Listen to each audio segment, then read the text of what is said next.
नमस्कार विद्यार्थियों, मैं चंद्रमोहन वर्मा आपका जीव विज्ञान विषय अध्यापक। और आज हम बात करेंगे कक्षा 11 के अध्याय 11 के भाग 9 के बारे में। और इस भाग में बच्चों हम जानने वाले हैं एनसीईआरटी के दिए हुए अभ्यास प्रश्नों के बारे में। ठीक है, हम जो है पूरा पाठ जो है पढ़ चुके हैं और सारी की सारी चीजें जो है अच्छे से समझ चुके हैं। ठीक है, अब जो है अभ्यास प्रश्न भी अगर हम कर लेंगे तो सारी चीजें जो है हमारी क्या हो जाएगी बच्चों, क्लियर हो जाएगी। ठीक है, तो शुरू करते हैं बच्चों अभ्यास प्रश्न 1 से, जो कि हमसे पूछ रहा है कि एक पौधे को बाहर से देखकर क्या आप बता सकते हैं कि वह C4 है अथवा C3, कैसे और क्यों। ठीक है, तो मतलब बच्चों हमसे ये पूछ रहा है कि कोई पौधा जो है, अगर मान लो आपके सामने कोई दो पौधे रख दिए जाएं, तो आप उनको देख करके बता सकते हो कि वो C4 पौधा है या C3 पौधा। ठीक है, तो बच्चों ऐसा नहीं होता है। अपन बाहर से देखकर किसी भी पौधे के बारे में ये नहीं कह सकते कि ये C3 होगा या C4 होगा। क्यों नहीं कह सकते? क्योंकि हमको पता है कि वहां पर बाह्य आकारिकी में कोई अंतर नहीं होता। वहां पे अंतर जो होता है वो होता है उसकी आंतरिक आकारिकी में। तो अपन केवल बाहर से देखकर नहीं पता लगा सकते कि C3 है या C4। लेकिन अगर उनको काट के देखें और वहां पर क्रेंच शारीरिकी उपस्थित हो तो वो C4 पौधा हो जाएगा। और अगर वहां पर क्या हो, पुलाछद कोशिकाएं ना हो, केवल मीजोफिल कोशिकाएं हो, वहां पर कोई क्रेंच शारीरिकी भी नहीं मिले, तो वो C3 पौधा हो जाएगा। ठीक है, तो बाहर से देखकर तो नहीं बता सकते। जैसे उदाहरण के लिए गेहूं और जो मक्का होता है बच्चों, वो दोनों जो है अनाज वाले पौधे होते हैं, एक बीजपत्री होते हैं और दिखने में भी आपको कई तरीके से जो है समान दिख सकते हैं। तो अपन बता सकते हैं कि बाहर से देखकर कौन सा जो है C3 है, कौन सा C4 है। वहां पर जो मक्का होता है बच्चों, वो C4 पादप होता है और जो गेहूं होता है वो C3 पादप होता है। ठीक है, तो बाहर से देखकर हम किसी भी पौधे के बारे में नहीं कह सकते कि वो C3 है या C4 है। ठीक है, अब देखते हैं, पढ़ते हैं कि आंसर को देखिए। बाहरी रूप से पौधों की रूपात्मक विशेषताओं को देखकर कोई ये भेद नहीं कर सकता। ठीक है, कोई भी ये भेद नहीं कर सकता, कोई अंतर नहीं कर सकता कि कोई पौधा C3 है या C4। पौधे जो शुष्क ट्रॉपिकल क्षेत्रों के लिए अनुकूलित होते हैं उनमें C4 पथ पाया जाता है। ठीक है, मतलब जो शुष्क क्षेत्रों में पाए जाते हैं बच्चों, उनमें C3 पथ मिलता है। अन्यथा C3 तथा C4 पौधों में बाह्य आकारिकी लगभग क्या होती है, समान होती है। ठीक है, केवल जो C4 पौधे होते हैं वो उच्च ताप वाले क्षेत्रों में मिलते हैं, उष्णकटिबंधीय क्षेत्रों में मिलते हैं, लेकिन बाह्य आकारिकी दोनों की क्या होती है बच्चों, लगभग समान होती है। C4 पौधों में C3 के विपरीत एक विशेष शरीर रचना होती है जो कि क्रेंच शारीरिकी रचना है। ठीक है, मतलब C4 पौधों के अंदर क्या मिलती है बच्चों, क्रेंच शारीरिकी वहां पर देखने को मिलती है, जिससे केवल कोशिकीय स्तर पर देखा जा सकता है। उसको अपन कब देख सकते हैं, जब उसको पौधे को जो है कोशिकीय स्तर पर देखा जाए, उसको बाहर से देखकर नहीं बताया जा सकता। ठीक है, उदाहरण के लिए मक्का और गेहूं जो होते हैं बच्चों, जैसे कि मैंने उदाहरण दिया आपको, दोनों एक बीजपत्री है जिसमें बाह्य आकारिकी लगभग क्या है बच्चों, समान है। दोनों एक जैसे दिखते हैं लगभग बाहर से देखने पर। ठीक है, परंतु मक्का तो क्या है बच्चों, C4 पादप होता है, जबकि गेहूं C3 पादप होता है। ठीक है, तो बाहर से देख करके हम पता नहीं लगा सकते। अगर हमको पता लगाना है, अंतर करना है दोनों के अंदर, तो उसकी कोशिकीय संरचना को हमें देखना पड़ेगा। और देखेंगे अगर पुलाछित कोशिकाएं तो फिर वो C4 हो जाएगी, और नहीं है तो वो C3 पौधे हो जाएंगे। ठीक है, नेक्स्ट क्वेश्चन है बच्चों अपना सेकंड क्वेश्चन। एक पौधे की आंतरिक संरचना को देखकर क्या आप बता सकते हैं कि वह C3 अथवा C4, वर्णन करें। ठीक है, हाँ बिल्कुल बच्चों। ठीक है, हाँ, हम जो है आंतरिक संरचना को देख करके ये बिल्कुल बता सकते हैं कि वो C4 पौधा है या C3 पौधा। क्यों? क्योंकि हमने बात की एक शारीरिकी की जिसको हम कहते हैं क्रेंच शारीरिकी। क्या कहते हैं बच्चों, क्रेंच शारीरिकी कहते हैं। ठीक है, और क्रेंच शारीरिकी क्या होती है बच्चों, इसके अंदर जो संवहन मंडल होता है उसको घेरे हुई क्या मिलती है, पुलाछद कोशिकाएं मिलती है। ठीक है, क्या मिलती है बच्चों, इसको घेरे हुई पुलाछद कोशिकाएं मिलती है। और ये पुलाछद कोशिका बच्चों माला रूपी संरचना बना लेती है। बच्चों क्या बना लेती है, माला रूपी संरचना बना लेती है। और इस माला को जर्मन भाषा में क्या बोलते हैं, क्रेंज बोलते हैं। इसलिए इस प्रकार की शारीरिकी का नाम क्या हो गया, क्रेंज शारीरिकी हो गया। और ये क्रेंज शारीरिकी बच्चों किसमें मिलती है, केवल C4 पौधों में मिलती है। ठीक है, तो अगर उसकी आंतरिक संरचना देखें और वहां पर जो है क्रेंज शारीरिकी देखने को मिले, या फिर वहां पर क्या मिले बच्चों, पुलाछिद कोशिकाएं देखने को मिले। ठीक है, क्या मिले, पुलाछिद कोशिकाएं जो है वहां पर देखने को मिले, तो हम कह सकते हैं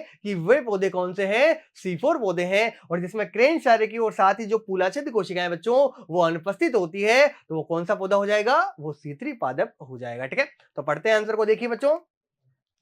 पौधों की आंतरिक संरचना के आधार पर, मुख्य रूप से पत्ती की अनुप्रस्थ काट के आधार पर, ठीक है, केवल अपन उसकी पत्ती जो है उसकी अनुप्रस्थ काट काट ले तो उसके आधार पर भी हम बता सकते हैं। तो उसके आधार पर हम ये निश्चित निर्धारण कर सकते हैं कि पौधा C3 है अथवा C4 प्रकार का, ठीक है। C3 प्रकार के पौधों में पत्तियां सामान्य प्रकार की होती है, ठीक है, वहां पे कोई जो है स्पेशल चीज नहीं होती बच्चों। उसकी आंतरिक संरचना में कोई विशेष संरचना नहीं पाई जाती है। C4 पौधों की पत्तियों में विशेष प्रकार की क्रेंज शारीरिकी मिलती है, ठीक है। अंतर कहां होता है? C4 पौधों के अंदर, वहां पे एक विशेष प्रकार की शारीरिकी मिलती है बच्चों, जिसको हम क्या बोलते हैं? क्रेंज शारीर रचना कहते हैं, ठीक है। इसमें पर्ण के संवहन पुल जो होता है बच्चों, पत्ती के जो संवहन मंडल होते हैं के चारों ओर कोशिकाओं का छल्ला अथवा एक घेरा होता है, ठीक है। वहां पे क्या मिलता है बच्चों? संवहन मंडल जो होता है उसके चारों ओर पुलाच्छिद्र कोशिकाओं का एक घेरा मिलता है या छल्ला मिलता है बच्चों। इसे क्या कहते हैं? पुलाच्छिद्र या कोशिकाएं या फिर बंडल शीत कोशिकाएं कहते हैं, ठीक है। क्या बताया मैंने? जो संवहन मंडल होता है उसके चारों ओर जो है पुलाच्छिद्र कोशिकाएं यहां पर मिलती है और माला या छल्ले रूपी संरचना जो है यहां पर बना देती है। इस शारीरिकी को हम क्या कहते हैं बच्चों? इस शारीरिकी को क्या कहा जाता है? क्रेंज शारीरिकी कहा जाता है। और यहाँ कहाँ देखने को मिलती है बच्चों? ये C4 पौधों में देखने को मिलती है, ठीक है। संवहन मंडल के आसपास पुलाच्छिद्र कोशिकाओं की अनेक परतें होती है। इनमें बहुत अधिक संख्या में क्या होता है? क्लोरोप्लास्ट होता है। इनकी मोटी भित्तियां गैस हेतु अप्रवेश होती है, ठीक है, मतलब ये मोटी भित्ति वाली होती है और यहाँ कोई गैस जो है बच्चों प्रवेश नहीं कर सकती। और इनमें अंतर कोशिकीय स्थान नहीं होता। इनके बीच में जो कोशिकाएं के बीच में बच्चों अंतर कोशिकीय स्थान होता है वो लगभग अनुपस्थित होता है। C3 पौधों की आंतरिक रचना में क्रेंज शारीरिकी नहीं मिलती है। इस प्रकार जो है हम किसी पत्ती के अनुप्रस्थ काट को काट ले, अगर वहां पर क्रेंज शारीरिकी देखने को मिले, वहां पर पुलाच्छिद्र कोशिकाएं देखने को मिले बच्चों, तो हम कह सकते हैं कि ये कौन सा पौधा है? C4 पौधा है। और ये सब चीजें देखने को नहीं मिले तो वो उसको क्या कह सकते हैं अपन? वो C3 पौधा है, ठीक है। यहाँ पे डायग्राम भी दिया हुआ है बच्चों, तो देखिए संवहन मंडल यहाँ पर दिए हुए हैं, ठीक है। ये क्या है? संवहन मंडल है और उसको घेरे हुई चारों ओर क्या है बच्चों? यहाँ पर बंडल आच्छादित या पुलाच्छिद्र कोशिकाएं बच्चों देखने को यहाँ पर मिल रही है। और इस प्रकार की जो शारीरिकी होती है बच्चों उसको हम क्या कहते हैं? क्रेंज शारीरिकी, ठीक है। ये निचली अधिचर्म है, ये ऊपरी अधिचर्म हो गई बच्चों, और इसके बीच का जो है जितना भी भाग है जिसको हम क्या कहते हैं? पर्ण मध्योतक कहते हैं, ठीक है। जिसमें स्पंजी पर्ण मध्योतक भी है और इसमें पेलिशेड या खंभ पर्ण मध्योतक भी यहाँ पर पाया जाता है, ठीक है। तो इस आधार पर जो है हम बता सकते हैं कि C3 पौधे और C4 पौधे किस प्रकार से जो है भिन्न होते हैं, केवल उसकी पत्ती की अनुप्रस्थ काट को काट करके, ठीक है। नेक्स्ट बढ़ते हैं बच्चों तीसरे क्वेश्चन की ओर, जो हमसे पूछ रहा है कि हालांकि C4 पौधों में बहुत कम कोशिकाएं जैव संश्लेषण केल्विन पथ को वहन करती है, ठीक है। मतलब ये यहाँ पे कहना चाह रहा है कि जो C4 कोशिकाएं होती है बच्चों या C4 पादप जो होते हैं उनमें बहुत कम कोशिकाओं में क्या होता है? C3 चक्र या केल्विन चक्र होता है, ठीक है। वहां पे ज्यादातर क्या मिलता है बच्चों? वहां पर ज्यादातर मिलेगा आपको C4 चक्र, ठीक है। फिर भी वे उच्च उत्पादकता दर्शाते हैं, लेकिन फिर भी वहां पर क्या होती है बच्चों? ज्यादा उत्पादकता होती है। क्या इस पर चर्चा कर सकते हो या ऐसा क्यों होता है? ठीक है, बिल्कुल बच्चों, बिल्कुल चर्चा कर सकते हैं। हम बता सकते हैं कि भाई C4 पौधे जो होते हैं उनमें उत्पादकता क्या होती है? ज्यादा होती है, ठीक है। पहली चीज तो बच्चों वहां पर CO2 जो है सबसे पहले कहां कहां द्वारा ग्रहण की जाती है? वो ग्रहण की जाती है बच्चों वायुमंडल से, ठीक है। वायुमंडल से सबसे पहले वो CO2 जो आती है, ठीक है, वायुमंडल से जो CO2 आएगी बच्चों, वहां पर सबसे पहले आएगी वो अपने मीजोफिल कोशिकाओं में, ठीक है। कहां आएगी? मीजोफिल कोशिकाओं में आती है, ठीक है। अब यहाँ पर दो प्रकार का क्लोरोप्लास्ट पाया जाता है, तो इसकी जो है बच्चों दक्षता भी क्या होती है? ज्यादा होती है, ठीक है। दूसरी चीज यहाँ पर क्या अंतर करती है बच्चों? प्रकाश श्वसन, ठीक है। दूसरी चीज क्या होती है बच्चों? यहाँ पर मुख्य होती है प्रकाश श्वसन, ठीक है। अब हमें पता है बच्चों रुबिस्को एंजाइम जो है दो प्रकार से कार्य करता है, वो कार्बोक्सिलेज की तरह भी कार्य करता है, वो ऑक्सीजनेज की तरह भी कार्य करता है, ठीक है। अगर कार्बोक्सिलेज की तरह कार्य करेगा तो वो CO2 को जोड़ेगा और 3PGA बनेगा, ठीक है। जबकि अगर वो ऑक्सीजनेज की तरह कार्य करेगा बच्चों तो वहां पर क्या बनता है? वहां पर जो है फॉस्फोग्लाइकोलेट बन जाता है और साथ में PGA भी बनता है और साथ में CO2 गैस भी निकलती है, जिस प्रक्रिया को हम कहते हैं प्रकाश श्वसन, ठीक है। और ये प्रकाश श्वसन केवल कहां देखने को मिलता है बच्चों? वो मिलता है केवल C3 पौधों के अंदर। क्यों? क्योंकि वहां पर जो है O2 की सांद्रता बढ़ जाती है, CO2 की सांद्रता कम हो जाती है और ऑक्सीजन की सांद्रता बढ़ेगी तो रुबिस्को ऑक्सीजनेज की तरह कार्य करेगा, ठीक है, और प्रकाश श्वसन वहां पर होने लगेगा। जबकि C4 पौधों में क्या होता है बच्चों? एक तो मेसोफिल कोशिकाएं होती है और दूसरी होती है पुलाच्छिद्र कोशिकाएं, ठीक है। यहाँ पर जो C4 अम्ल बनता है बच्चों वो कहां चला जाता है? इस पुलाच्छिद्र कोशिकाओं में चला जाता है और वहां जाकर उसका डीकार्बोक्सिलीकरण हो जाता है, जिससे CO2 यहाँ पर क्या हो जाती है बच्चों? इस पुलाच्छिद्र कोशिकाओं में ज्यादा हो जाती है। और अगर CO2 की सांद्रता ज्यादा होगी तो रुबिस्को हमेशा किसकी तरह कार्य करेगा, कार्बोक्सिलेज एंजाइम की तरह कार्य करेगा और वहां पर क्या बनाएगा बच्चों, पीजीए बनाएगा। ठीक है, तो यहां पर बच्चों प्रकाश शोषण केवल किसमें होता है, C3 पौधों के अंदर होता है, C4 में नहीं होता। इसी कारण जो C4 पौधे होते हैं बच्चों, उनकी उत्पादकता क्या पाई जाती है, उच्च पाई जाती है। ठीक है, अब आंसर को देखते हैं। C4 पौधों में दो प्रकार के क्लोरोप्लास्ट मिलते हैं। पर्णमध्योतक कोशिकाओं का क्लोरोप्लास्ट CO2 वातावरण से लेता है। ठीक है, मतलब जो CO2 जो वातावरण से आती है, सबसे पहले कहां आती है, पर्णमध्योतक के क्लोरोप्लास्ट में आती है। ठीक है, ये बहुत CO2 सांद्रता को भी आसानी से, बहुत कम जो CO2 सांद्रता होती है बच्चों, उसको भी आसानी से अवशोषित कर सकता है। यहां तक कि जब रंध्र लगभग बंद होते हैं बच्चों, तब भी CO2 को क्या कर सकता है बच्चों, अवशोषित कर सकता है। मतलब ये अधिक दक्ष होते हैं यहां पर। ठीक है, नेक्स्ट, अतः CO2 की आवश्यकता निरंतर बनी रहती है, अतः इसलिए इनकी उत्पादकता भी क्या होती है बच्चों, उच्च होती है। लगातार CO2 की जरूरत होती है, तो लगातार CO2 आती रहती है, उसका क्या होता रहता है, स्थिरीकरण होता रहता है और वहां पर कार्बोहाइड्रेट का निर्माण होता रहता है, इसलिए इसकी उत्पादकता क्या होती है, ज्यादा होती है। दूसरा कारण देखिए, साथ ही पुलाछिद कोशिकाओं में बढ़ी हुई CO2 सांद्रता के कारण वहां पर प्रकाश शोषण क्या होता है बच्चों, अनुपस्थित होता है। और प्रकाश शोषण हमको पता है बच्चों, एक निरर्थक प्रक्रिया होती है जिसमें CO2 क्या होती है बच्चों, बाहर मुक्त होती है। क्या होती है बच्चों, बाहर मुक्त होती है। ठीक है, और अगर ये CO2 बाहर मुक्त होगी तो सीधी सी बात है, CO2 की सांद्रता कम हो जाएगी और CO2 तो क्या होती है, आवश्यक होती है, उसका स्थिरीकरण होगा तभी तो जो है कार्बोहाइड्रेट बनेगा। ठीक है, तो यहां पर प्रकाश शोषण बच्चों नहीं होता, तो CO2 जो है वहां पर बाहर मुक्त नहीं हो पाती और फलस्वरूप जो है CO2 की सांद्रता बढ़ती है और CO2 की सांद्रता बढ़ेगी बच्चों, तो वहां पर उसका उत्पादन भी क्या होगा, अधिक होगा। यही कारण है कि C4 पौधे जो होते हैं वहां पर उत्पादकता अधिक होती है, जबकि C3 चक्र के अंदर या C3 पौधों के अंदर बच्चों प्रकाश शोषण होता है, तो वहां पर उत्पादकता क्या होती है, उनकी कम होती है। ठीक है, नेक्स्ट क्वेश्चन की ओर बढ़ते हैं बच्चों, फोर्थ क्वेश्चन की ओर।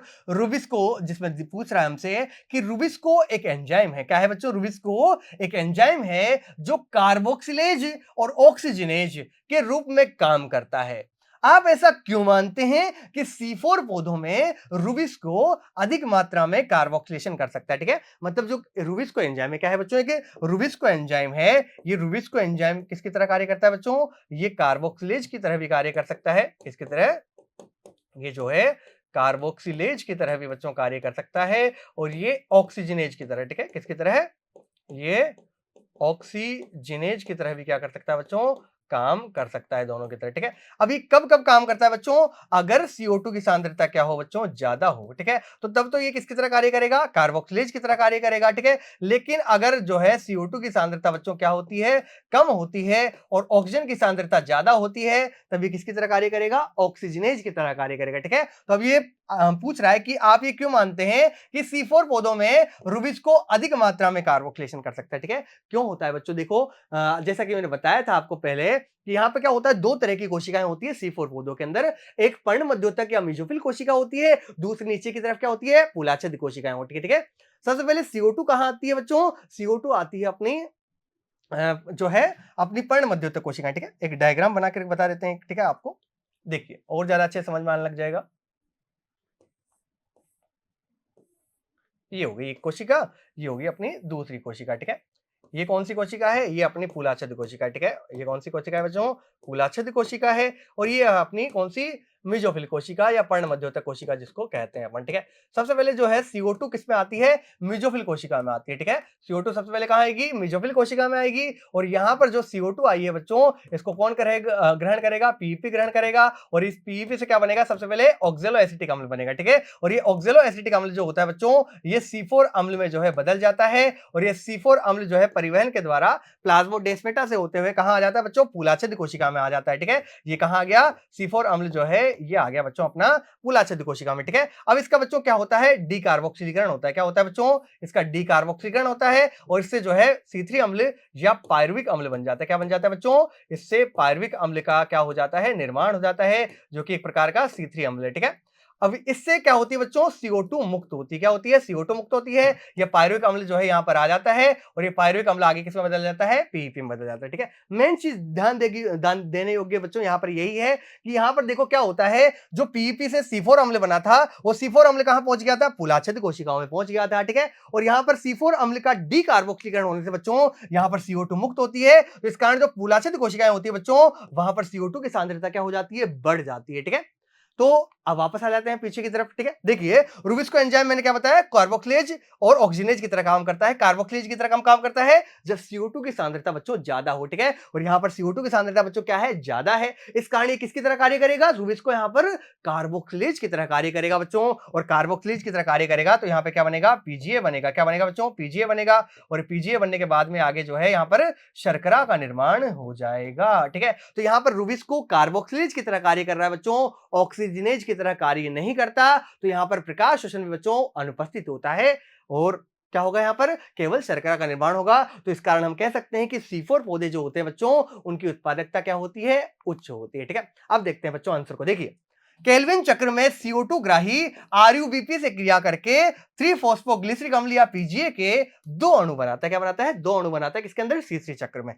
रूबिस्को के द्वारा यह क्रिया किसके द्वारा होती है बच्चों, रूबिस्को एंजाइम जो होता है जिसका नाम है रूबिस्को राइबोलोज बिस्फोस्फेट कार्बोक्सिलेज ऑक्सीजनेज, ठीक है। तो इस रूबिस्को एंजाइम के द्वारा यह अभिक्रिया क्या होती है बच्चों, उत्प्रेरित होती है, ठीक है। जहां पे RuBP के साथ में CO2 जुड़ा और रूबिस्को की उपस्थिति में क्या बदल गया बच्चों, ये 3-फॉस्फोग्लिसरिक अम्ल के 2 अणुओं में बदल गया, ठीक है।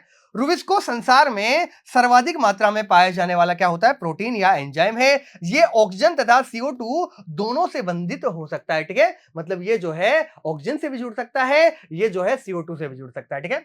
तो रूबिस्को में O2 की अपेक्षा CO2 के लिए अधिक बंधुता होती है। सामान्य परिस्थितियों में क्या होता है बच्चों, ये जो है रूबिस्को एंजाइम होता है, किससे जोड़ता है, ये CO2 से जोड़ता है। किससे जोड़ता है, CO2 से जोड़ता है, ठीक है। लेकिन ये बंधुता O2 तथा CO2 की सापेक्ष सांद्रता पर निर्भर करती है, ठीक है। लेकिन निर्भर किस पर होता है बच्चों, ये उन दोनों की सांद्रता पर निर्भर करता है। अगर CO2 की सांद्रता ज्यादा होगी तो वो कार्बोक्सिलेज की तरह कार्य करेगा, CO2 को जोड़ेगा, ठीक है। अगर ऑक्सीजन की सांद्रता ज्यादा होगी, CO2 की सांद्रता कम होगी, तो वो ऑक्सीजनेज की तरह कार्य करेगा और ऑक्सीजन को जोड़ेगा। देखिए C3 पौधों में कुछ O2 रूबिस्को से संबंधित हो जाने के कारण CO2 की यौगीकरण जो है कम हो जाता है, ठीक है। मतलब वहां पर ऑक्सीजन भी जुड़ सकती है C3 पौधों के अंदर, तो वहां पे क्या हो जाता है बच्चों, CO2 का यौगीकरण या उसकी सांद्रता कम हो जाती है, ठीक है। इसलिए रूबिस्को एंजाइम जो है ऑक्सीजनेज की तरह कार्य करता है और रूबिस्को O2 से बंधित होकर फॉस्फोग्लाइकोलेट बना देता है, ठीक है। जिसको अपन, ये कितने का होता है बच्चों, C2 होता है, मतलब 2 कार्बन का अणु होता है जिसका नाम है फॉस्फोग्लाइकोलेट, ठीक है। तो अगर CO2 की सांद्रता कम हो जाएगी तो ये जो रूबिस्को एंजाइम है ऑक्सीजनेज की तरह कार्य करता है और क्या बना लेता है, फॉस्फोग्लाइकोलेट बना लेता है, 2 कार्बन का यौगिक, ठीक है। इस प्रक्रम को क्या कहते हैं बच्चों, हम प्रकाश श्वसन कहते हैं, ठीक है। क्या होता है प्रकाश श्वसन में, जो इसमें रूबिस्को एंजाइम होता है वो ऑक्सीजनेज की तरह कार्य करता है और वहां पर ऑक्सीजनेज की तरह कार्य करके बच्चों फॉस्फोग्लाइकोलेट बना लेता है, साथ में पीजीए का अणु भी बनता है और साथ में बच्चों इस प्रकाश श्वसन में CO2 गैस भी क्या होती है बच्चों, मुक्त होती है, ठीक है। तो C3 चक्र के अंदर वहां पर CO2 गैस बाहर निकल जाती है और CO2 अगर बच्चों उसकी सांद्रता कम हो गई तो प्रकाश श्वसन की दर भी क्या हो जाएगी, कम हो जाएगी, ठीक है। लेकिन देखिए प्रकाश श्वसन के कारण शर्करा नहीं बनती और नहीं ऊर्जा एटीपी के रूप में संचित होती है। C4 पौधों के अंदर क्या होता है बच्चों, अब C4 पौधों की बात करते हैं, तो हो गई C3 पौधों की, जहां पे प्रकाश श्वसन हो रहा था, जिस कारण उसकी जो प्रकाश श्वसन की दर थी बच्चों वो भी क्या थी, कम थी। लेकिन C4 पौधों में प्रकाश श्वसन नहीं होता। C4 पौधों में पर्ण मध्योतक का मेलिक अम्ल जो होता है बच्चों, ठीक है, कौन सा अम्ल, मेलिक अम्ल, जिसको हम C4 अम्ल भी कह सकते हैं, ठीक है। तो वहां पे मेलिक अम्ल जो होता है बच्चों कहां पहुंच जाता है, मूलाछिद्र में टूटकर पायरुविक अम्ल बनाता है तथा वहां पर CO2 क्या होती है बच्चों, मुक्त होती है, जिसके कारण वहां पर CO2 की सांद्रता क्या हो जाती है, मूलाछिद्र कोशिकाओं में बढ़ जाती है। और CO2 की सांद्रता बढ़ गई तो यहाँ पर जो CO2 की सांद्रता बढ़ गई और इससे रूबिस्को एंजाइम जो है किसकी तरह कार्य करेगा, कार्बोक्सिलेज की तरह कार्य करेगा और ये क्या करेगा बच्चों, RuBP के साथ में किसको जोड़ेगा, ये CO2 को जोड़ेगा और CO2 को अगर जोड़ेगा बच्चों तो 2 अणु बनेंगे किसके, पीजीए के, ठीक है। तो यहाँ पर पीजीए के 2 अणु बनते हैं और सामान्यतः शर्करा का निर्माण होता है। इस कारण हम कह सकते हैं कि C4 पौधे जो होते हैं बच्चों उनकी उत्पादकता क्या होती है, अधिक होती है, ठीक है। अब बढ़ते हैं, देखिए आगे देखिए और इसका जो है यहाँ पर डायग्राम के द्वारा समझा रखा है इसको, ठीक है। तो आगे की ओर बढ़ते हैं, इसके फलस्वरूप उत्पादकता जो है बढ़ जाती है।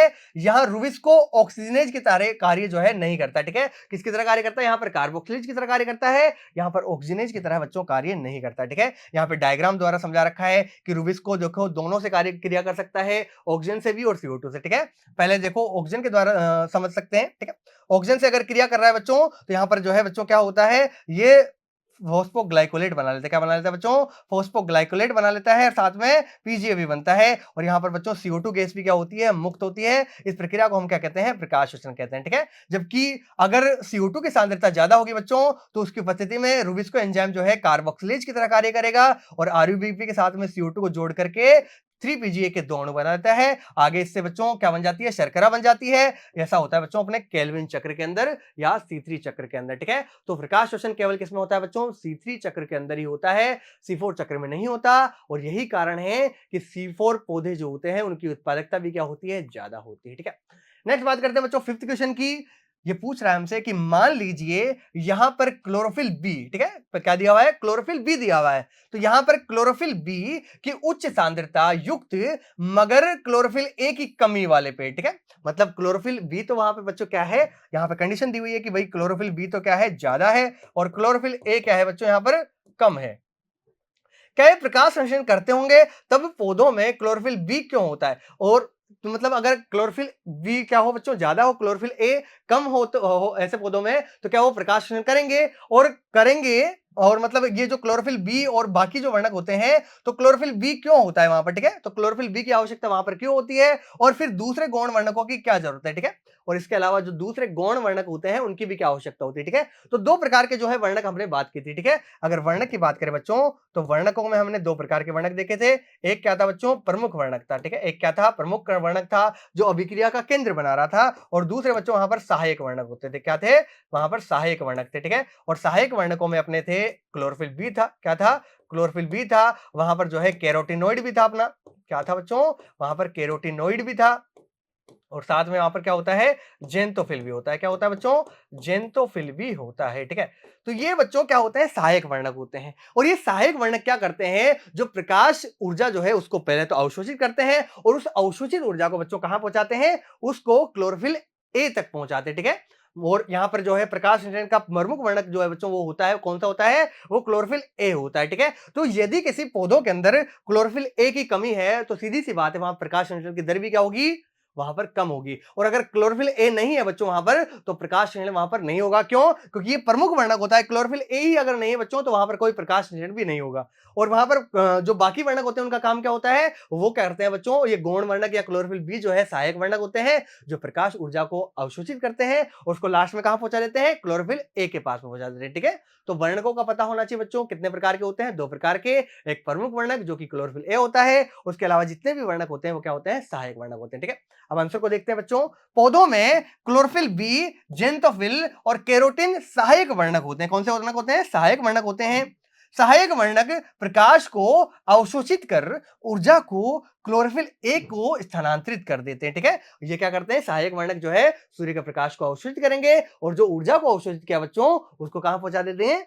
क्लोरोफिल ए के पास पहुंचा देते हैं। ठीक है, सहायक वर्णक वास्तव में प्रकाश संश्लेषण को प्रेरित करने वाली उपयोगी तरंगदैर्घ्य के क्षेत्र को बढ़ाते हैं। ठीक है, मतलब ये जो क्या होते हैं बच्चों? सहायक वर्णक जो होते हैं ये एक तो उपयोगी तरंगदैर्घ्य क्षेत्र को बढ़ा देते हैं, और क्लोरोफिल ए को प्रकाशीय ऑक्सीकरण से भी बचाते हैं। ठीक है, और साथ ही जो क्लोरोफिल ए होता है बच्चों उसका कहीं ऑक्सीकरण ना हो जाए प्रकाश की उपस्थिति में, तो उससे भी उसको बचाते हैं ये सहायक वर्णक। ठीक है, नेक्स्ट देखिए, क्लोरोफिल ए जो होता है प्रकाश संश्लेषण हेतु क्या है बच्चों? मुख्य वर्णक है। तो अगर क्लोरोफिल ए किसी पादप के अंदर नहीं है, तो वहां पर प्रकाश संश्लेषण नहीं होगा, और अगर वहां पर कमी है क्लोरोफिल ए की, तो वहां पर प्रकाश संश्लेषण भी क्या होगा बच्चों?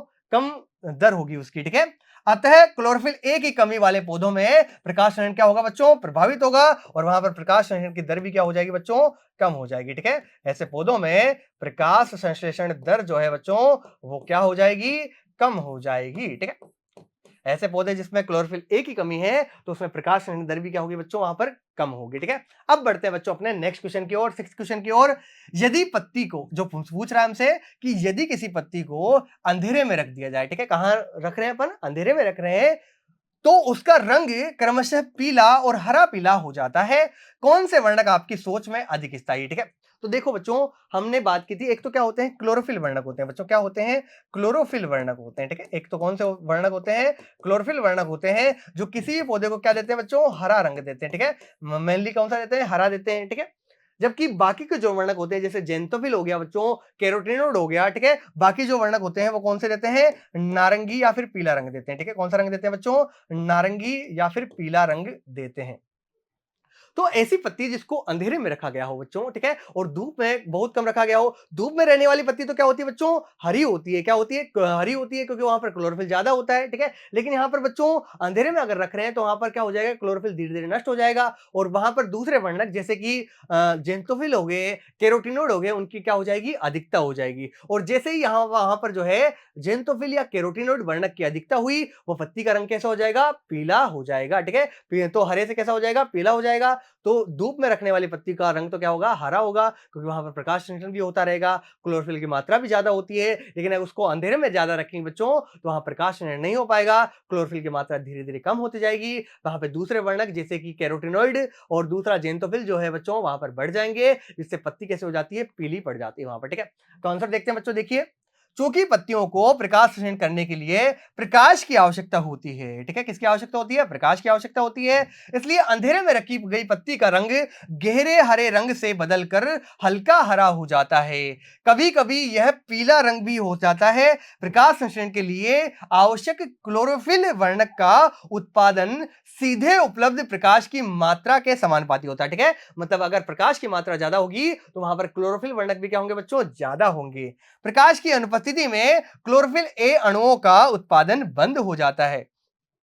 अगर किसी पादप को प्रकाश नहीं मिलेगा बच्चों तो वहां पर क्लोरोफिल ए का उत्पादन भी क्या हो जाएगा, कम हो जाएगा, और वो धीरे धीरे क्या होने लगते हैं बच्चों, टूटने लगते हैं। और वहां पर क्लोरोफिल की कमी हो गई बच्चों तो वो पत्तियां भी हरी नहीं रहेंगी, ठीक है। आगे देखिए, इससे पत्ती का रंग धीरे धीरे हल्का हरा हो जाता है। इस प्रक्रिया के दौरान वहां पर जेंथोफिल और कैरोटीनोइड वर्णक जो है वहां पर प्रमुख हो जाते हैं। मतलब इनकी क्या हो जाएगी, वृद्धि हो जाएगी। क्लोरोफिल कम हुआ तो वहां पर जेंथोफिल और कैरोटीनोइड नाम के जो है बच्चों दूसरे वर्णक वहां पर ज्यादा हो जाएंगे, जिससे पत्ती कैसी हो जाती है बच्चों, पीली हो जाती है।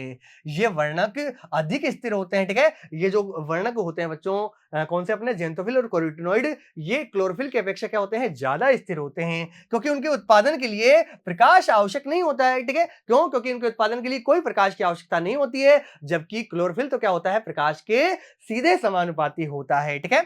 तो ये स्थिर वर्णक हो जाते हैं और हमेशा पौधों के अंदर मौजूद होते हैं। और ये पत्ती को कैसे बनाते हैं बच्चों, पीला बनाते हैं। जैसे इस पत्ती के अंदर आपको दिख रहा होगा, इसका रंग पहले कैसा था, देखो बाकी पत्तियों का रंग क्या है, यहाँ पर हरा है, लेकिन इस पत्ती को काम नहीं मिला, यहाँ पर प्रकाश नहीं मिला। धीरे धीरे वहां पर क्लोरोफिल की मात्रा घट गई और वहां पर जेंथोफिल और कैरोटीनोइड की मात्रा जो है वहां पर प्रमुख हो गए, ठीक है। मतलब जो पहले से उपस्थित थे, लेकिन ये यहाँ पर क्लोरोफिल के जैसे ही कम हुआ बच्चों तो ये प्रमुख वर्णक बन गए और इन्होंने पत्ती को कैसा रंग दे दिया बच्चों, पीला रंग यहाँ पर दे दिया, ठीक है। तो ये क्या है बच्चों, इसका मेन कारण है, ठीक है।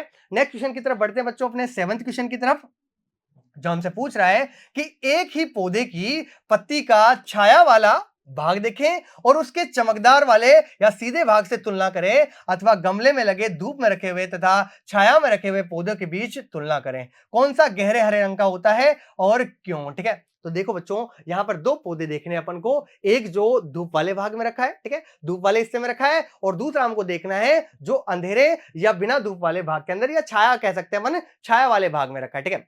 तो अब देखो बच्चों, जो धूप वाला भाग होगा तो वहां पे उसको प्रकाश मिल रहा है, तो वहां पे जो क्लोरोफिल वर्णक है बच्चों वहां पर अधिक सक्रिय होते हैं, और अधिक सक्रिय होने के कारण बच्चों वहां पर क्या होता है, वहां पे उनकी मात्रा तो कम रहेगी, तो उनका रंग कैसा होगा बच्चों, हल्का हरा, ठीक है। तो धूप वाले जो होते हैं बच्चों उनका रंग कैसा होगा, हल्का हरा होगा, ठीक है। धूप वाले जो होते हैं या प्रकाश की उपस्थिति में जो रखे हैं बच्चों, उनका रंग कैसा होगा, हल्का हरा होगा, क्योंकि वहां पे जो है वो सक्रिय हो रहे हैं, लगातार क्रिया कर रहे हैं, ठीक है। लेकिन मान लो ऐसी पत्ती बच्चों जो छाया वाले क्षेत्रों में या रखी हुई है, छाया वाले भाग के अंदर रखी हुई है, तो वहां पर जो है सूर्य का प्रकाश उसको बहुत कम मिल रहा है, और बहुत कम मिलेगा बच्चों तो उसको ज्यादा सूर्य के प्रकाश की आवश्यकता होगी, ठीक है। या फिर वो क्या कर सकता है, दूसरा तरीका है, वो क्लोरोफिल की मात्रा वहां पर बढ़ा लेगा, ठीक है। और अगर क्लोरोफिल की मात्रा छाया वाले पौधों के अंदर बढ़ जाएगी तो उनकी पत्तियां कैसी हो जाएगी बच्चों, गहरी हरी हो जाएगी, ठीक है। कैसी हो जाएगी बच्चों, गहरी हरी, ठीक है। तो छाया वाली भाग जो होती है, भाग की पत्तियां जो होती है बच्चों, वो कैसी होती है, गहरी हरी होती है, ठीक है। तो धूप वाले या प्रकाश वाले क्षेत्र में रखी हुई पत्तियां हल्की हरी होंगी, और छाया वाले भाग में रखी जो पत्तियां होंगी वो गहरी हरी होंगी, ठीक है। अब देखते हैं बच्चों इसका आंसर, देखिए, प्रकाश प्रकाश संश्लेषण के लिए एक सीमित कारक है, ठीक है। प्रकाश क्या है, प्रकाश संश्लेषण के लिए एक सीमाकारी कारक है। छाया में रहने पर भी पत्तियों को प्रकाश संश्लेषण के लिए कम प्रकाश मिलता है, ठीक है। छाया में रहने पर पत्तियों को प्रकाश संश्लेषण के लिए क्या मिलता है बच्चों, कम प्रकाश वहां पर मिलता है। इसलिए छाया में रहने वाले पत्ते या पौधे धूप में रहने वाले पत्तों या पौधों की तुलना में कम प्रकाश संश्लेषण करते हैं, ठीक है। सीधी सी बात है भाई, छाया में उसको प्रकाश ही नहीं मिल रहा तो प्रकाश संश्लेषण भी क्या होगा, वहां पर कम होगा। प्रकाश संश्लेषण की दर बढ़ाने के लिए, ठीक है, अब उनको क्या करना पड़ेगा भाई, प्रकाश संश्लेषण की अगर जीवित रहना तो प्रकाश संश्लेषण की दर बढ़ानी पड़ेगी। तो उसको बढ़ाने के लिए छाया में रहने वाले पत्तों में क्लोरोफिल वर्णक क्या हो जाएंगे बच्चों, अधिक हो जाएंगे। और वहां पर अगर क्लोरोफिल वर्णक जो है उसकी मात्रा में जो है वृद्धि हुई तो पत्तियों द्वारा ये अवशोषित प्रकाश की मात्रा को क्या कर देती है, बढ़ा देती है, जो बदले में प्रकाशन की दर को बढ़ाती है। इसलिए छाया में रहने वाले जो पत्ते या पौधे होते हैं बच्चों, धूप में रहने वाले पत्तों या पौधों की तुलना में कैसे होते हैं, अधिक हरे होते हैं, ठीक है। तो आपको गहरा हरा रंग कहां देखने को मिलेगा, छाया वाले पौधों के अंदर देखने को मिलेगा, जबकि धूप वाले पौधे जो होते हैं बच्चों, वो उनका रंग कैसा होता है, हल्का हरा होता है, ठीक है। यहाँ पर देखिए, ये छाया वाला पौधा है जिसका जो ऊपरी भाग में जो किए, यहाँ पे क्या हो गया बच्चों, यहाँ पर ये गहरे हरे रंग का हो गया। क्यों, क्योंकि छाया मिल रहा था, इसको प्रकाश कम मिल रहा था, तो इसको प्रकाश की दर बढ़ाने के लिए यहाँ पर क्लोरोफिल की मात्रा बढ़ गई और इसका रंग कैसा हो गया बच्चों, गहरा हरे रंग का हो गया। तो आप ध्यान रखना, छाया में जो पत्तियां मिलेगी उनका रंग कैसा होगा, गहरा हरा होगा, और धूप में जो पत्तियां रखी होती है बच्चों, उनका रंग कैसा होगा, हल्का हरा होगा, ठीक है। अब बढ़ते हैं बच्चों नेक्स्ट क्वेश्चन की तरफ। 8th क्वेश्चन अपना देखिए क्या पूछ रहा है कि प्रकाश संश्लेषण की दर पर प्रकाश का प्रभाव पड़ता है। हमें पता है भाई, प्रकाश संश्लेषण की दर जो है प्रकाश के समानुपाती होती है। जैसे जैसे प्रकाश की तीव्रता बढ़ाएंगे, प्रकाश संश्लेषण की दर भी जो है बच्चों क्या होती जाएगी, बढ़ती जाएगी, ठीक है। तो ये जो है बच्चों प्रकाश संश्लेषण की दर पर प्रकाश का प्रभाव पड़ता है, हमें पता है। ग्राफ के आधार पर निम्नलिखित प्रश्नों के उत्तर दीजिए, ठीक है। एक ग्राफ बनाया हुआ है बच्चों आपके सामने, जहां पर देखिए एक तरफ क्या लिया है इन्होंने, प्रकाश संश्लेषण की दर ली है, और दूसरी तरफ यहां पर लिए बच्चों प्रकाश की तीव्रता को, ठीक है। और एक ग्राफ बनाया गया है बच्चों, जो है इस प्रकार का ग्राफ यहाँ पर दिया हुआ है, और विभिन्न प्रकार के बिंदु दिए हुए हैं, क बिंदु दिया हुआ है, ख बिंदु दिया हुआ है, ग और घ, ठीक है। 4 यहाँ प्रकार के यहाँ पर बिंदु दिए हुए हैं, ठीक है। और क्वेश्चन पूछ रहा है बच्चों, देखिए वक्र के किस बिंदु अथवा बिंदुओं पर क, ख अथवा घ में से बताना है प्रकाश एक नियामक कारक, ठीक है। मतलब इन सारे बिंदुओं में से प्रकाश कहां पर जो है यहाँ पर नियामक कारक है या फिर सीमाकारी कारक है, ठीक है। दूसरा बताना है क बिंदु पर नियामक कारक कौन से हैं, ठीक है। बताना है कि क बिंदु जो है यहाँ पर, वहां पर कौन सा नियामक कारक यहाँ पर मिलता है।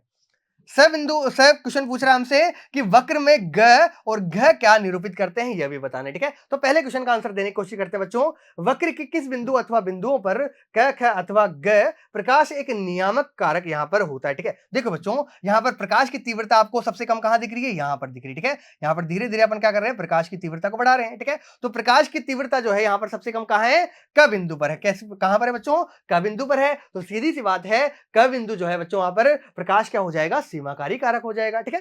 नेक्स्ट क्वेश्चन आंसर देखते हैं, क बिंदु पर नियामक कारक कौन सा है। अभी तो बोला अपन ने कि क बिंदु पर कौन होगा बच्चों, यहां पर प्रकाश जो है नियामक कारक होता है, लेकिन इसके अलावा बच्चों यहां पर CO2 की सांद्रता और दूसरे कारक भी क्या हो सकते हैं बच्चों, सीमाकारी हो सकते हैं। नेक्स्ट देखिए 3rd क्वेश्चन अपना, वक्र में ग और घ क्या निरूपित करता है, ठीक है। ग वाला भाग जो है बच्चों यहां पर क्या बताता है कि प्रकाश संश्लेषण की दर यहां पर आकर क्या हो चुकी है, संतृप्त हो चुकी है। इसके आगे जो है प्रकाश संश्लेषण की दर नहीं बढ़ेगी। और घ क्या बताता है बच्चों कि यहां पर जो है घ इस बिंदु को बताता है जहां पर प्रकाश संश्लेषण की दर क्या होती है, उच्चतम बताता है, ठीक है। मतलब ये घ बिंदु जो है प्रकाश संश्लेषण की उच्चतम दर को बताता है। और घ क्या बताता है, यहां पर आकर के बच्चों प्रकाश संश्लेषण की दर क्या हो चुकी है, संतृप्त हो चुकी है। इसके बाद में कितनी ही प्रकाश की तीव्रता बढ़ा दें, प्रकाश संश्लेषण की दर में कोई वृद्धि नहीं होगी, ठीक है। अब देखते हैं बच्चों एक एक करके क्वेश्चन को। पहला क्वेश्चन देखिए, जो है हमसे पूछ रहा है कि वक्र के किस बिंदु अथवा बिंदुओं पर क, ख, ग अथवा जो है ग प्रकाश एक नियामक कारक है, ठीक है। तो देखिए आमतौर पर प्रकाश जो है सीमाकारी कारक नहीं होता है। पहली बात तो प्रकाश जो है आमतौर पर सीमाकारी कारक नहीं होता है। वो सीमाकारी कहां हो सकता है, छाया में मिलने वाले पौधों के अंदर, ठीक है, या फिर सघन जंगलों के अंदर जो पौधे मिल रहे हैं उनके अंदर हो सकता है, ठीक है। तो यह है छाया वाल में अथवा पेड़ की कैनोपी के नीचे, ठीक है। मतलब मान लो कि यहाँ पर बड़ा पेड़ है, ठीक है, क्या है बच्चों, बड़ा पेड़ है, और इसकी कैनोपी में यहाँ पर छोटा पौधा मिल रहा है बच्चों, तो इसकी छाया मिल रहा है, तो इसके यहाँ पर प्रकाश क्या हो जाएगा, इसके लिए सीमाकारी कारक हो जाएगा, ठीक है। कैनोपी के नीचे उगने वाले पौधों के लिए क्या होता है बच्चों, प्रकाश सीमाकारी होता है, ठीक है। दिए गए ग्राफ के अंदर प्रकाश संश्लेषण दर क बिंदु पर निम्नतम है, ठीक है। यहां पर प्रकाश संश्लेषण दर देखिए बच्चों सबसे कम कहां है, इस बिंदु पर, इस क बिंदु पर ही बच्चों प्रकाश संश्लेषण की दर देखो सबसे कम है, ठीक है। कहां पर तो बढ़ गई है, ठीक है। तो दिए गए ग्राफ में प्रकाश संश्लेषण की दर क बिंदु पर निम्नतम है, अतः इस क्षेत्र में प्रकाश जो है बच्चों यहां पर क्या हो जाएगा, सीमाकारी कारक हो जाएगा, ठीक है। तो क बिंदु जो है बच्चों वहां पर प्रकाश क्या होता है, सीमाकारी कारक होता है, ठीक है।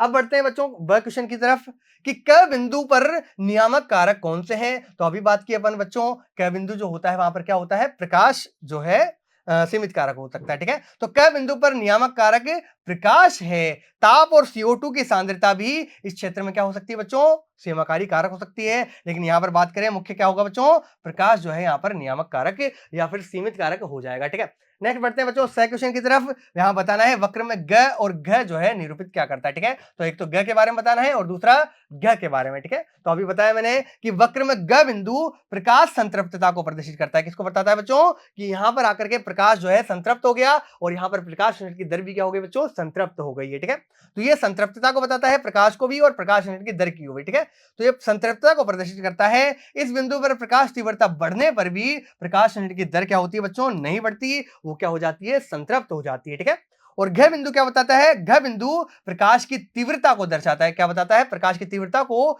जिस पर अधिकतम प्रकाश जो है दर्ज किया जा सकता है। ठीक है, मतलब अधिकतम प्रकाश कहां होगा बच्चों, घ बिंदु तक ही होगा। तो ये तो उसकी अधिकतम मात्रा को बता रहा है और घ बिंदु किसको बता रहा है, ये संतृप्तता को दर्शा रहा है। यहाँ पर प्रकाश की तीव्रता भी संतृप्त हो चुकी है और प्रकाश की दर भी क्या हो चुकी है बच्चों, संतृप्त हो चुकी है। इसके बाद में कितनी ही प्रकाश की तीव्रता हम बढ़ा दें, प्रकाश की दर जो है वो नहीं बढ़ेगी। ठीक है, अब बढ़ते बच्चों नेक्स्ट क्वेश्चन की तरफ, 90वें क्वेश्चन की तरफ। देखिए बच्चों जो निम्न निम्न की तुलना करनी है बच्चों, इसके अंदर किस किस की, एक तो C3 और C4 पद की, दूसरी बात तुलना करनी है अपन को चक्रीय और अचक्रीय फोटोफॉस्फोरिलीकरण की, और तीसरी तुलना करनी है बच्चों अपन को C3 और C4 पादपों की पत्ती की शारीरिकी की। ठीक है, तो तीन चीजों की तुलना, एक तो C3 और C4 पद की, दूसरा चक्रीय और अचक्रीय फोटोफॉस्फोरिलीकरण की तुलना करनी है, और तीसरी अपन को करनी है C3 और C4 पौधों के अंदर उनकी पत्ती जो होती है उनकी शारीरिकी। ठीक है, तो पहली बात करते हैं अपन C3 और C4 पौधों के अंदर तुलना करते हैं। ठीक है, तो देखिए C3 और C4 पद में अंतर देख लेते हैं,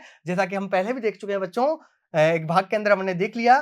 तो C3 पद जो है, एक तरफ C3 पद दिया हुआ है, दूसरी तरफ C4 पद है। पहला अंतर है, C3 पद के अंदर क्या होता है बच्चों, केल्विन चक्र होता है। ठीक है, C3 पौधों के अंदर केवल केल्विन चक्र होगा, जबकि C4 पौधे जो होते हैं वहां पर केल्विन चक्र भी होता है और साथ में वहां पर हैच और स्लेक चक्र भी पाया जाता है। ठीक है, तो यहाँ पर C4 में केल्विन चक्र भी होगा और यहाँ पर हैच और स्लेक चक्र भी होता है। ठीक है, नेक्स्ट देखिए C3 पद के बारे में, CO2 का स्थिरीकरण एक बार होता है। ठीक है, C3 पद के अंदर CO2 का स्थिरीकरण केवल एक बार होगा, जबकि C4 में दो बार होगा। ठीक है, तो ये दूसरा अंतर हो गया।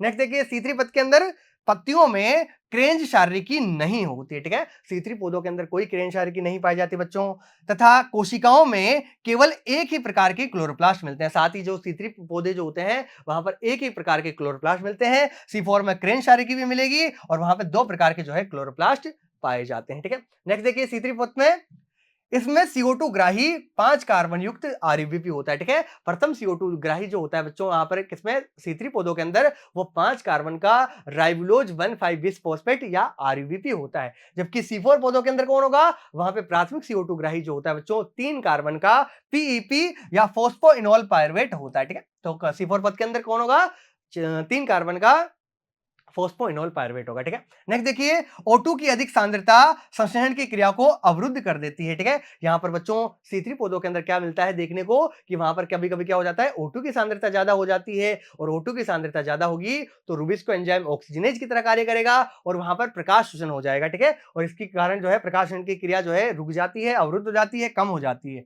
जबकि C4 पद के अंदर O2 की सांद्रता से प्रकाश शोषण की क्रिया प्रभावित नहीं होती, क्योंकि वहां पर CO2 की सांद्रता क्या होती है बच्चों, ज्यादा होती है। ठीक है, C3 पद में देखिए, इसमें प्रथम स्थायी उत्पाद 3 कार्बन युक्त फॉस्फोग्लिसरिक अम्ल होता है। क्या होता है बच्चों, फॉस्फोग्लिसरिक अम्ल या PGA होता है और 3 कार्बन का होने के कारण इसको C3 चक्र भी कहते हैं। ठीक है, जबकि C4 पौधों में क्या होता है बच्चों, 4 कार्बन का ऑक्सिलो एसिटिक अम्ल वहां पर क्या होता है, प्रथम स्थायी उत्पाद होता है, जिसमें कितने कार्बन होते हैं, 4 कार्बन, और नाम क्या है, OA या फिर ऑक्सिलो एसिटिक अम्ल। ठीक है, C3 पद में देखिए नेक्स्ट अंतर, CO2 स्थिरीकरण स्थल केवल पर्ण मध्योतक कोशिकाएं होती है। ठीक है, मतलब इनके अंदर CO2 स्थिरीकरण कहां होता है, वो होता है पर्ण मध्योतक कोशिकाओं में, जबकि C4 के अंदर पहले बात कर चुके हैं 2 बार होता है, तो वहां पर पर्ण मध्योतक कोशिकाओं में भी होता है और साथ ही पूलाछिद्र कोशिकाओं में भी जो है वहां पर CO2 स्थिरीकरण देखने को मिलता है। ठीक है, नेक्स्ट देखिए C3 पद के अंदर कार्बोक्सीकरण हेतु मुख्य एंजाइम कौन सा होता है बच्चों, रुबिस्को होता है।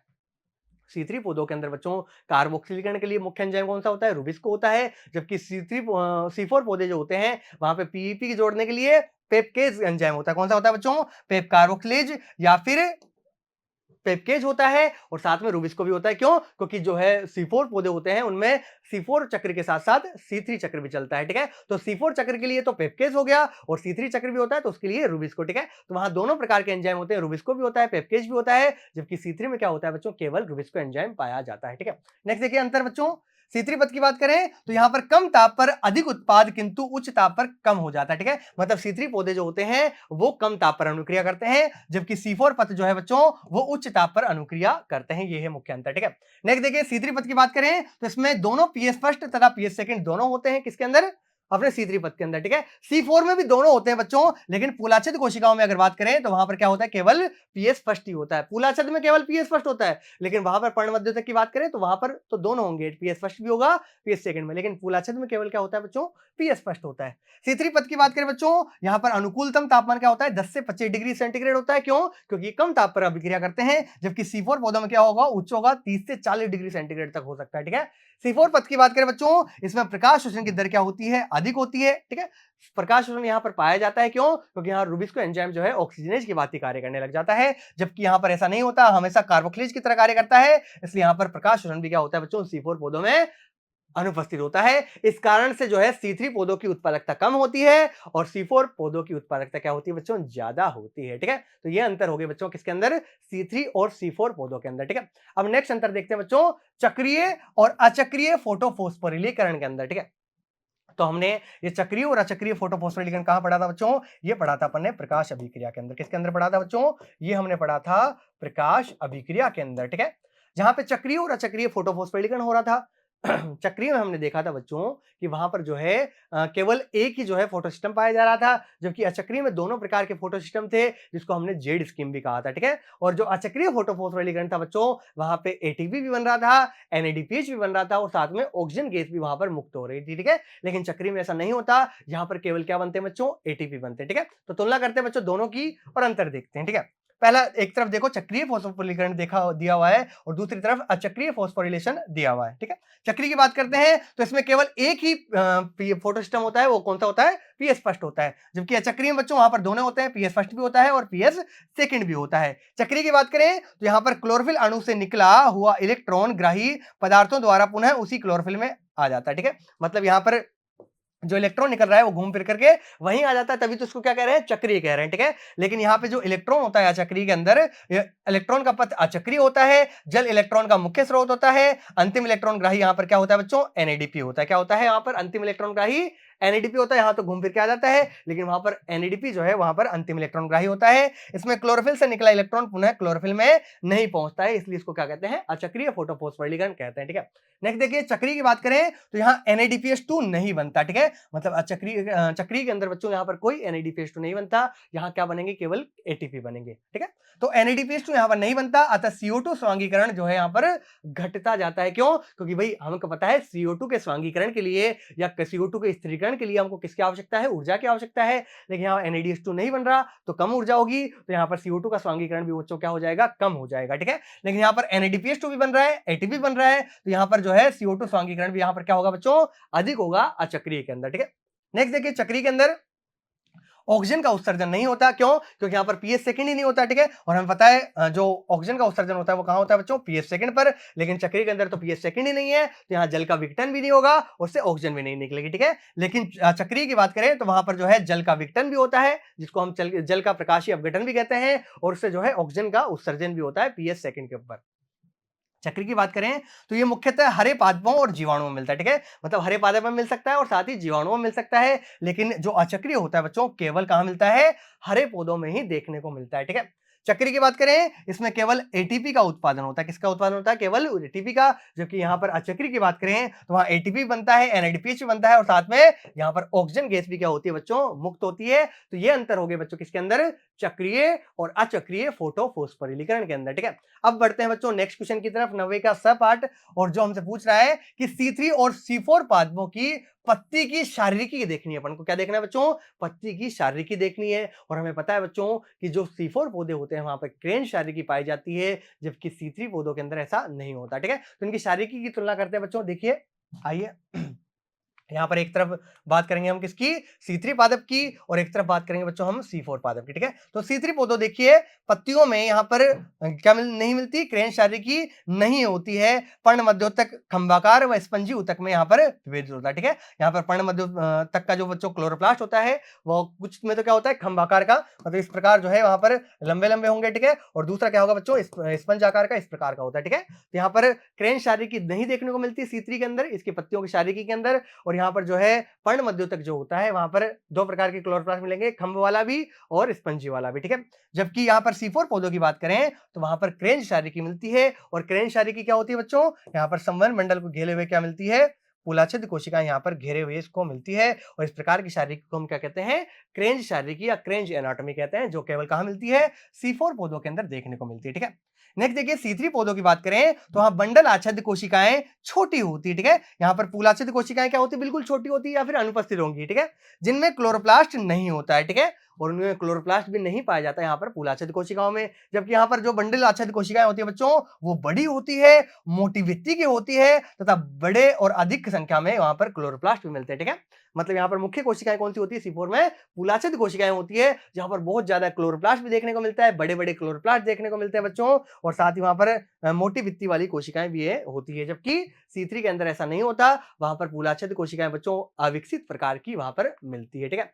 नेक्स्ट बात करें बच्चों C3 पादप के अंदर देखिए यहाँ पर हरित लवक केवल एक ही प्रकार के होते हैं, किसके अंदर, C3 पौधों के अंदर यहाँ पर हरित लवक एक ही प्रकार के मिलेंगे। जबकि C4 पौधों के अंदर बच्चों यहाँ पर द्विआकारिक होते हैं, अर्थात पूलाच्छादित प्रकार के मिलते हैं, और पर्ण मध्योतकी यहाँ पर प्रकार के भी यहाँ पर मिलेंगे, ठीक है। तो ये अंतर हो गया बच्चों किसके अंदर, C3 पौधे और C4 पौधों की पत्तियों की शारीरिकी के मध्य में, ठीक है।